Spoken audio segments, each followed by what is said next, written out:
Welcome, my peeps, my peoples. Please like, comment, subscribe, share the video. It'd be greatly appreciated from the bottom of my heart, my peeps, my peoples. Peep Squad is in the building, baby. We're going to the top, to the top, to the top, baby. We're going to bring others with us. So let's get it started. Let's get it popping. Let's get it cracking, like, and let's talk about what's going on with Growing Up Hip Hop Atlanta. Season 3, episode 2 is going down, baby. I was like, yay. That's how we gonna do it. That's how we gonna handle the situation. Like Bow Wow is doing the most with the most. I'm just like, OMG, Bow Wow. Like basically, he doesn't understand the ramification of the situation with him and Kiyomi, and he just thinks that it's just gonna go away. It's no big deal, and he's not dealing with his real issues. So that's the problem. That's the situation with Bow Wow. But Bow, he's doing his thing. He's opening up a restaurant too as well. And then on top of that, he's also having brushes come available. He's going to be selling brushes for waves. And he also is going to be selling wave cream too as well. So Bow Wow's doing his thing. You know, he's trying his best. But Deb is not going to let him take the easy way out. She's going to make sure he does what he's supposed to do and he takes accountability for his situation. I was just like, hey, Deb is all in the building. She's all over the place. I was like, Mama Deb is in the building, but she's playing a good role. She's letting everything move on and get everybody situation, what's going on with them. But before we begin, let's start off with the jury. This live is sponsored by Liz Jules. Liz Jules, you'll see the website right there in the corner of the screen. You see the necklace? I don't know if you guys can see it. It's real nice, and then you have these little earrings that go with it. They're very pretty. I like them. I like the necklace. It looks good. The necklace is longer, but I like to have them a little bit tighter, and so I hooked the hook on the hook that makes it shorter and make it smaller, you know what I'm saying? So check out Liz Jules. She has necklace, bracelets, chokers, she has fancy jewelry. She has down to earth jewelry, cultured jewelry, all different types of jewelry too. Casual, dressy, fancy, and everything else. Springtime, summery, nice colors, different shades, all type of different material. So check out Liz Jules. You might find what you want. You might find what you need. You might like what you see. So check it out and see what you like. See what you like, baby. So let's get into it. Let's talk about Growing Up Hip Hop Season 3, Episode 2. It's going down. Bow Wow is partying. He's doing the damn thing. We get to see Eazy-E's daughter, Reemarkable. She's in the building. She's a rapper and she's a singer. And she's pretty too as well. And she hustled and she struggled to get to where she's at today. And I'm glad to see her on the show. We see her brother. He is on her brother, he's on Growing Up Hip Hop LA too as well. So it's good to see Eazy-E kids out here. Basically says she didn't get a dime off the Eazy-E movie. I know she's telling the truth. I know she didn't. It is what it is. So let's get it popping. Let's get it started. So let's talk about Bow Wow. Bow Wow's up in the building. He's chilling with Miss Deb. Bow Wow, he got on his do-rag. This do-rag must be Bow Wow's favorite do-rag. It must be the do-rag that makes sure his waves and his lineup and everything stays in place. It stays untouchable because this do-rag look old, and we know Bow Wow sell do-rags. He has his own do-rag line, and he makes bank. He makes real money off of his do-rag. So it is what it is. I was just like, So Bow Wow's meeting up with Miss Deb, and basically Miss Deb has always been in Bow Wow's business, basically, when it came to her father. Now she's in his business right now. See the do-rag Bow Wow has on? See how it's like faded? You could tell that do-rag done been through a lot of things, but I guarantee you that is one of Bow Wow's favorite do-rags. That's why he's on the show being filmed with this do-rag on, because we know it looked like it's been through some things. It's been through some storms. So we have this situation. So Bow Wow is sitting here basically waiting for Miss Deb to come through. And so basically Deb is asking Bow Wow, what's going on with you and Kiyomi? Are you taking the situation serious? Are you doing what you're supposed to do? Like, what could have happened differently? Like, did you see the videotape in the elevator? Like, yo, you look bad in that video, like, for real. So she's trying to talk to him. And so Bow Wow was just basically saying that, Kiyomi, she had a little bit too much to drink, and basically she was combative, she was out of control, and all this other stuff, and she was at an industry party, and he was trying to basically keep her from embarrassing herself and embarrassing him. That's what he says. But the word on the street was that Kiyomi was up in Shaquille O'Neal's face, and they was flirting, and she used to date Shaquille O'Neal. Something went down. Bow Wow got jealous because Kiyomi was with was, friendly with Shaquille O'Neal, allegedly. That's what the story entails.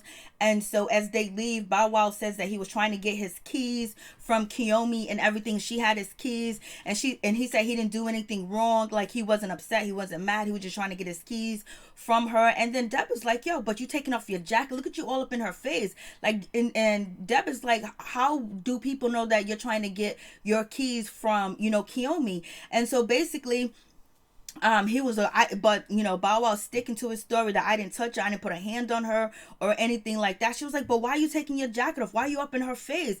And she was like, yo, you look like you were being very aggressive and everything like that. And then she was talking about the 911 call, and Bow Wow was like, yo, look at me, look at the scars I got and all this other stuff. She was like, it looks like it was probably self-defense. And she was like, you emotionally beat her, and you emotionally better than her, basically, because you roped her back in thinking that you guys are going to have a relationship and you was going to change, and you was going to be somebody different. And you knew how she was when you first met her. You knew that she was jealous. You knew she didn't like you up in other women's face, and you knew she would go through your stuff, go through your phone, because she did it before. She told you she would, and she has done it. And then on top of that, you act like everything was going to be different between you and her, and you knew it. So you emotionally played a game with her. You emotionally played her.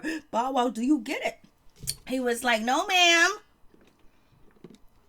It was like, no, ma'am, I don't get it at all. I was like, wow, he didn't get it. And he was like, he already knew that she was jealous. Yes, we seen Kiyomi be jealous. He knows that. So, and she was like, wasn't the relationship toxic? Yeah, it was toxic.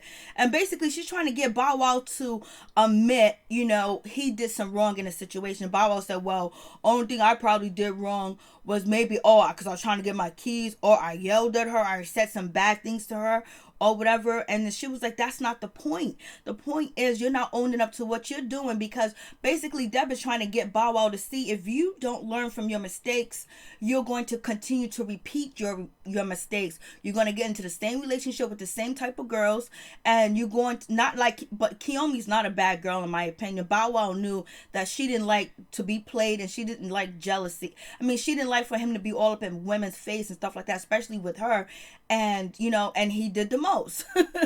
so it is what it is with that situation. But she's not a bad person. She had his back, and she didn't talk bad about him. She tried to hold it down. Even when they broke up, she wasn't shitting on him or anything like that. So anyways, so, and Deb is just basically trying to tell Bow, like, yo, listen, the person that hurts the most in the situation is going to be your daughter, because she might end up with a man just like you. She'll see what you're going through and what you're doing, and pick a man just like you, a man that's going to argue, scream, yell, emotionally come after her, and basically play games with her too as well. So she's going to pick the worst part of you. And Deb was like, I did that myself too. That's why I was having the problems that I was having in my marriage.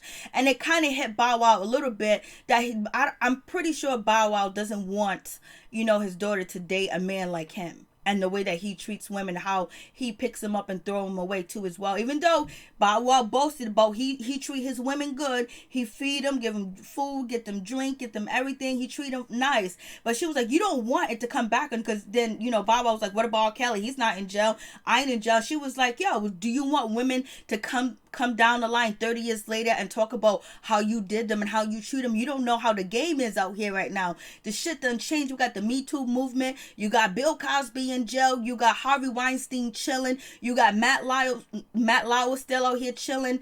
And the other guy, the worst of the worst, that played that president. He played that House of Cards or something like that. He's the worst. He was So anyways, so we have that situation, and she was like, you don't want that to happen. Now imagine 30 years from now, women coming up saying Bow Wow did this to me, my Bow Wow documentary. And so basically Deb is trying to kick him some game and some knowledge. She's trying to tell him something. He probably already knows this, because Bow Wow's not stupid. He's not a dumb person. He's basically really never been in trouble until as of recently. And he does, he do stunts on Instagram stunts online and stuff like that. You got the Bow Wow challenge and shit like that, but he ain't done nothing like where someone comes out and accuse him of abusing and he gets locked up and he gets put in jail. So now he was like, I ain't never been locked up before and I prided myself on not being locked up. So anyways, Deb was like, listen, I got 5 sons and I know the deal. I know what's going on. You're not gonna pull the wool over my eyes. And Bow Wow was like, whatever. He's like, whatever. Like, he's not really getting it, or maybe, and I thought he said he wasn't going to talk about the situation on TV. And why is he talking about it? Because he wouldn't talk about it to the strangers. But anyways, moving on from that, hopefully Bow Wow learns a lesson, and also Kiyomi learns a lesson. Sometimes you're just not meant to be together. And before you start arguing and fighting or anything, just walk away. Leave him your keys, leave him your car, leave him in your house or whatever. It's all materialistic things that can be replaced. Your life can't be replaced, and your property and your freedom, you know, once you place behind bars, whatever, they take your freedom. Imagine not having your freedom, you know what I'm saying? We have parts of freedom. We don't have like freedom, but as far as being locked up in a cage, you know, some people are locked up in a cage in their house or whatever, but it is what it is. So, you know, just walk away. Like, it's so easy to just walk away. So materialistic. Yeah, you worked hard for it. You get it once, you can get it again. It is what it is. So anyway, so we have that situation. So we move on to Andrea Kelly. She was in that studio shaking it, pumping it, doing it. I was like, oh my God, that booty's moving. She's going up, she's going down, she's going sideways, she's going back and forth. She's doing it. She got all the moves. I'm like, oh Lord have mercy. Who taught you how to dance? Oh, she's in touch with her spirit. Oh, she's in touch with her soul. The way that she was moving that body, I was like, girl, you know you can dance. You can dance. Even, you know, Tammy was like, yo. And Andrea Kelly, whatever her name is, she made that song sound good. Her dancing, I didn't even know that she was dancing to, you know, Tammy's song. She was dancing to Tammy's song. She made that song look good. She made the song sound good. She made that song make you like, damn, love, okay. Like, you know, she made that song. Like, she gotta have Andrea Kelly in that video. I'm telling you, when she put out that music, she gotta have her in the video for real, because she made that song. I was like, damn, whose song is that in the background? That shit's hot. She's dancing like crazy to that song. Like, she got it on point with the beat and everything and the words, the way Andrea Kelly was dancing. So I was just like, Andrea Kelly, or whatever her name is, the way that she was doing it, she put the song on a map, in my opinion, on the show. I don't know how far the song's gonna go, but anyways, Andrea Kelly, she sits down with, you know, Tammy, basically they're having a conversation, and she, you know, Drea, she talks about, you know, getting away, getting out of her marriage, getting out of an abusive situation, trying to find love again. And yes, she's single. She's not with nobody now, but she wants to do more. And basically people shit on her because she talks about domestic violence. She talks about abuse and stuff like that. People don't want to hear it from her. Yes, there's people that think that she's complicit with R. Kelly. And, you know, she could be complicit with R. Kelly, but she could also be a victim of R. Kelly that became complicit with R. Kelly, you know what I'm saying? So it is what it is with the situation. So basically she's gonna help Tammy out, do her thing, and Tammy was basically like, you know, I lost myself. You know, I used to sing all my life. I sang, but once I got with Waka, I didn't sing, and basically he used to hear me in the shower and everything. Then one day he heard me really blow. He's like, you can really sing. And basically Tammy said she hid her talent because she probably was uncomfortable, but she used to sing, but I guess she didn't want to take the shine off anybody else, which would be Waka, or like she wanted something from him, and plus she didn't want to share her gift with him or with the world. And at the time, maybe she wasn't confident either. So you got that situation. So it is what it is. I was just like, okay. But she said once Walker heard her sing, he started to support her and have her back, and she really appreciate that too as well. And now, like, she's been so supportive, always been about Walker on tour, Walker this, Walker that. So basically she took the back seat, and Drea Kelly, she feels the same way too as well. Like when she was with R. Kelly, like you take a back seat to their fame and to their stardom and stuff like that. So basically they're gonna get it together, and she gonna work it out, and she gonna make some dance moves, and she gonna dance for Waka too. So she opened up and she was just like, you know, I hid my secret. And we all know that, you know, Tammy was actually married before Waka, and she was in an abusive relationship for a long time, because that could be another reason why she kept her secret. And I mean, like, really didn't show the world when, you know, when when Waka was really hot that she could sing and get on some tracks and do some songs with him. But anyway, she meets up with Waka Flocka. They talk basically about him being on vacation, and they just talk about what they're gonna do, and basically working on her music video. And Waka Flocka, you know, he's traveling, he's doing shows. He's not really retired. He just retired of all the industry things like meetings and, you know, trying to make a record, you know, and all this other stuff. He's just gonna be performing his old music and stuff like that. That's what he gonna do out here in these streets, baby. They look so cute together. They was kissing, and he started kissing her so much, he was like, damn, baby, am I doing too much? She was like, yeah. So they were cute. They're a cute couple too as well, and they're getting along, and they're doing, and Waka has really changed himself. This is what Tammy says, that he's really changed, he's really different, and he's really just there. You could tell Waka loves her and he supports her, but he is a freak and he likes to do it a lot. Because if you watch Married Boot Camp, Waka is the Energizer battery. So moving on from that, we got Brandon. Brandon steps up. He's in the picture. He goes to see Mama Deb, and guess what he's doing? He's a fireman. Oh shit. He's going to be rushing into houses and saving people's lives. He's going to be climbing up trees and try to get the kitty cats and the dogs out the tree. I was like, okay, Brian. Brandon, you going to be doing the thing? So he is a fireman and he's training.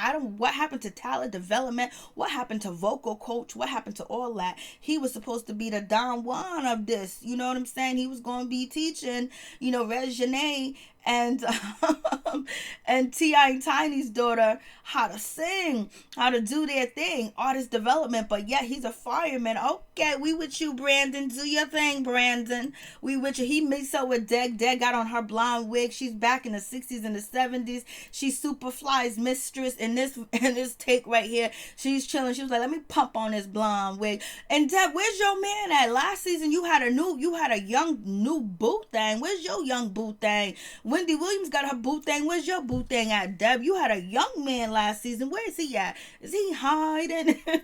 So we have that situation. So they talking or whatever, and basically Brandon, they talk about Ayanna, them actually meeting up and trying to get together and have some type of alliance and talk to each other. He's open to it. That's what he would like to do. He would like to talk to Ayanna, but Ayanna does not want to talk to him, and it is what it is with that situation. So I'm just like, So Deb is going to try to make it happen. And Brendan said he's probably going to see Ayanna at Bow Wow's party. So he might be the one that's supposed to show up to Bow Wow's party. I know Kiyomi is not showing up to Bow Wow's party.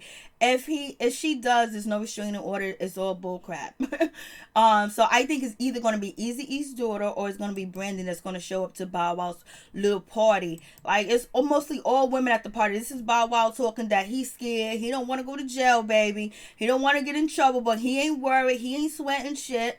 But basically he has to be careful because his daughter is very smart. She's very intelligent and she knows what's going on. And so he has to watch that and really talk to his daughter about all these rumors and allegations out here about him and basically make a change for her.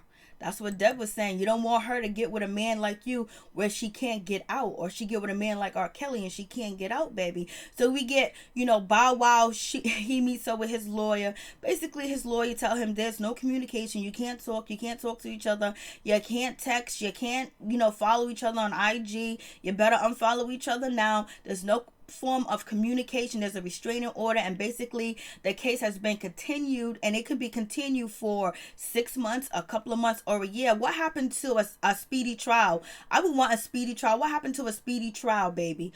You know what I'm saying? So it is what it is. So Bow Wow wants it to be over with. So this lawyer, continuing so you can keep collecting that money. Did Bow Wow have to pay him to come on the show? Is this actually attorney and client privileges that we are seeing? Is he breaking his, is he doing everything he's supposed to do with the bar association out here talking about? I thought it's supposed to be client attorney privilege where people don't supposed to know your conversation, but they both agreed to let us know. So we all know about what's going on. And I don't know if the lawyer if this is, actually free publicity for the lawyer. So he won't charge Bow Wow so much, but it is what it is. But like I said, Bow Wow got the do-rag line. He's opening up a restaurant. He's coming out with wave cream, and he's coming out with wave brushes. And if you've seen the do-rag in the beginning of the video, you know he's serious about his waves. And the waves right now is a wave. Right now, people are into the waves. So anyways, we get Bow Wow's boy. I don't know his name. I think his name is Z. And, you know, we get Eazy-E's daughter. She's in the building. I was like, I like her attitude. I like where she's coming from. I'm going to look up her music after this, after I do all the other stuff I have to do after this live.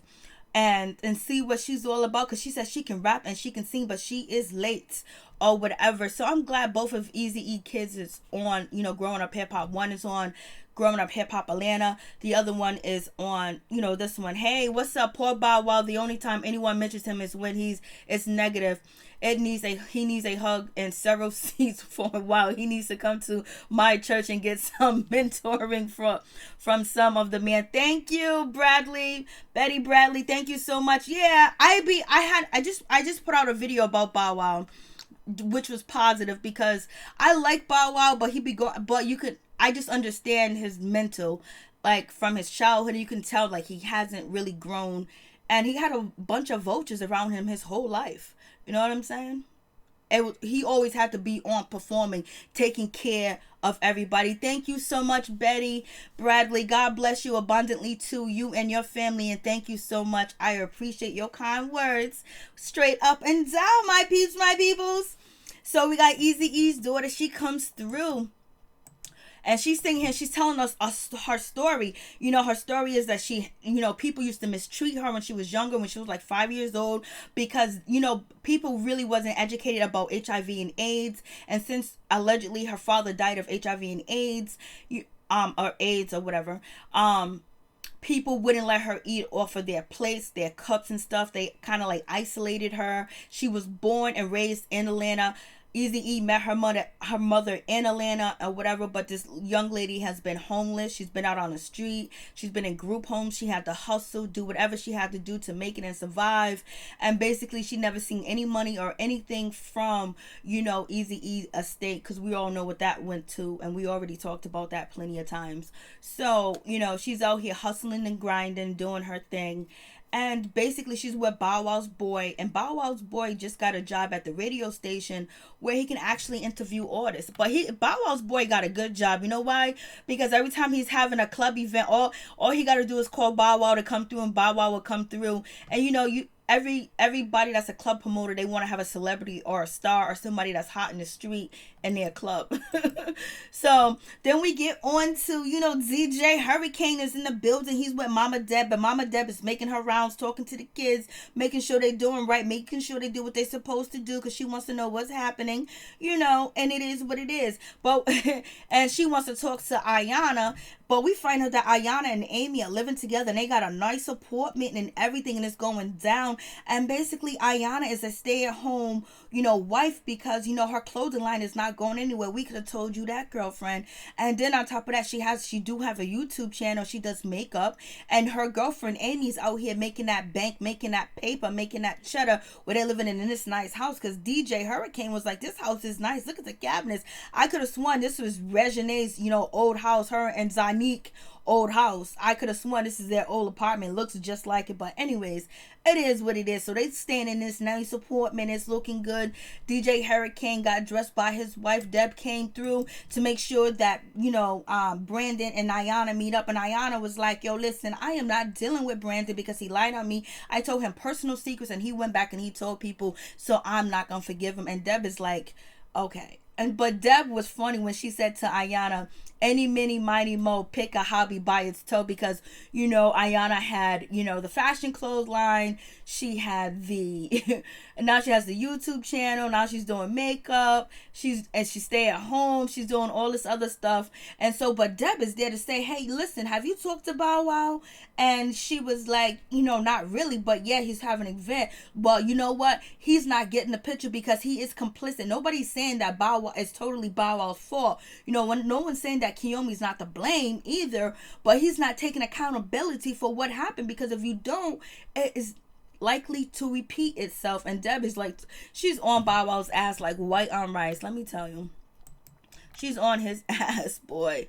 I'm like, she is on his ass. And Ayana, she's chilling. She's like, she can't believe Bow Wow was out here chilling and partying. She was like, why is he around all these girls? Like, the last thing I would want to be is around girls. But you gotta understand, if women clothes and money and partying helps you feel relieved, that's where you're gonna go when you stressed out. And plus, on top of that, Bow Wow likes women and women like Bow Wow. You even heard 50 say all the girls like Bow Wow, they like his little pretty self. That's what 50 Cent said, because it was all over Bow.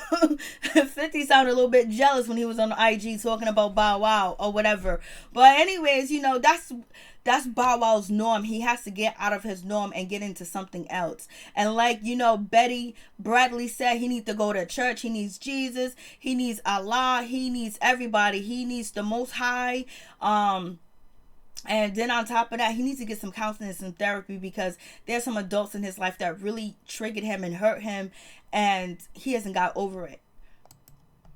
So, and he had the kind of like industry people raise him, which they didn't even know who they was back then either. They wasn't like a strong foundation for him like that when he was growing up, but now they are a strong foundation because they understand who they are now. So anyways, Bow Wow meets this young girl. She's in a club. She's chilling with the red hair. She starts to ask questions about Kiyomi, this and that. Bow Wow was like, I'm not talking about Kiyomi. I don't want to hear about Kiyomi. Who are you, the police? What you, the FBI? Who are you, the CIA? Why are you asking me questions? What is going on with this situation? Bow was like, I don't want to hear that. I don't want to talk about that B word. And Bow Wow kept calling Kiyomi B word, B word, B word, B word. They're going to use this shit in court if you ever go to court with Kiyomi, that, you're kind of like harassing her by talking about her on camera and calling her out of her name a B word, so people that follow you could go to her page and talk shit to her.